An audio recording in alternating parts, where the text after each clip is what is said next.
Okay, hey guys. So today we're going to be making a fishing game.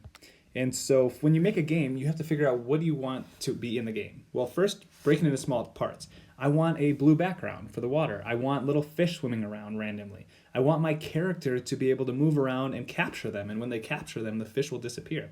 So just break it apart into small chunks. So first, we'll do the background. I think you can just do this text part. You don't need like a picture or anything. And so when the game starts, I want to draw a trail. I want to make a really big blue trail. And how wide? Well, I want it to be the whole screen. So I'll say like 1,000. And then how far is this trail going to go? All the way across the screen, 1,200. So, all right, there's my blue. So there's my background. That's how I draw a trail if you want backgrounds. I got that. So now I need to get some fish. I think they're in the emoji section. So I'm going to bring out 2 fish. There's 1, put him down here, and 2. I'll do a different one. Okay, so now I have to tell these fish what to do. So this blue fish, when the game starts, I want you to swim. So when the game starts, I want you to move forward, and he's going to be going this way. He's going to be going left on the x-axis, so that's negative. So I'm going to say I want you to move, I'll put him over here. I want you to move negative 1,200, because I think 1,200 is kind of like my go-to number. It's kind of like the full length of the screen. So move forward negative 1,200. Let's see what that looks like. Okay, that's good, but he's got to come back to repeat that over and over to make it look like he's swimming. So I'm going to say then next is set position. And now where do I want him to come back to? Let's see my X and Y. Let's say 903, 106. 903 is his x-axis, and 106 is his y-axis. And I want him to do this forever. I don't want him to just do it once. So I'm going to have him do this forever. So he's going to move forward negative 1,200 and then come back to this position and then keep going over and over. So I think that looks good. Yep.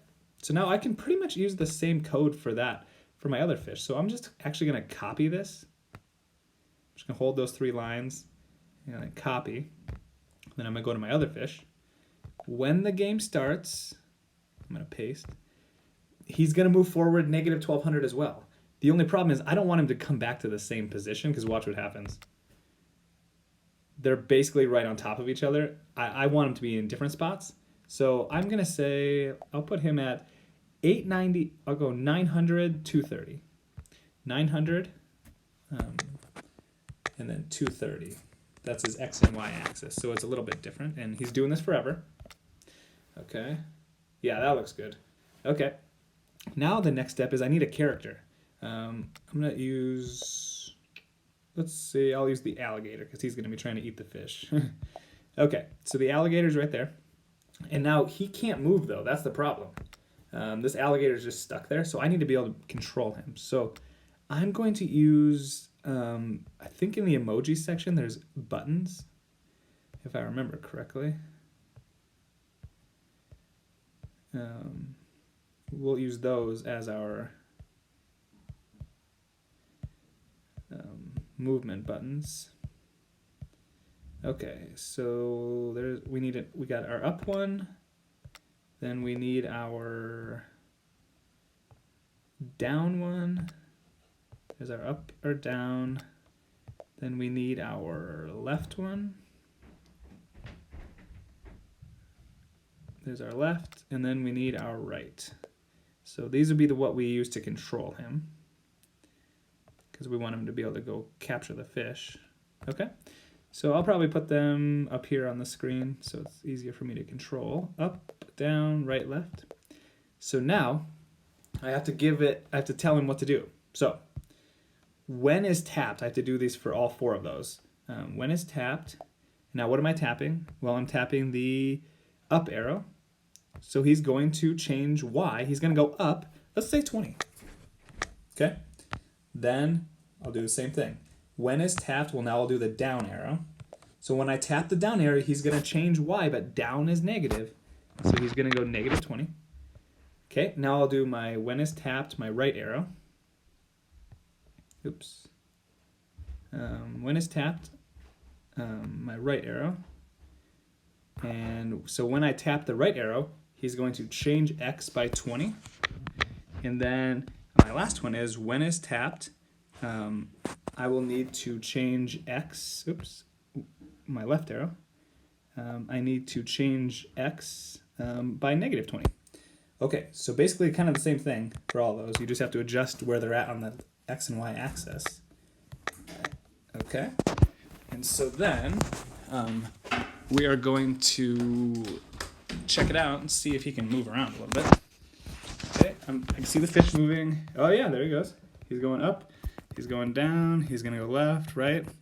Okay, those work. So I told him, hey, when I hit the up button, you gotta go up. Okay, and lastly, the last one is, when the alligator touches the fish, they disappear. So I'm gonna tell this yellow fish, I have to give him a new rule. When is touching? I think there's a touching one. Or bumps, we should say bumps. So when that fish, I think you can say self because that's the fish, bumps the alligator, what's gonna happen? Well, he's gonna disappear. So when that fish bumps him, I think it's in the blue. Nope, probably green maybe. Set invisibility to 100%. So let's check it out. Let's see if it happens. Hey, he did it. The yellow fish bumped into the alligator and he's disappeared. Well, we have to do the same thing for the blue guy. So, add a rule. When when this blue fish bumps the crocodile, he is going to set his invisibility to 100%. He'll be 100% invisible.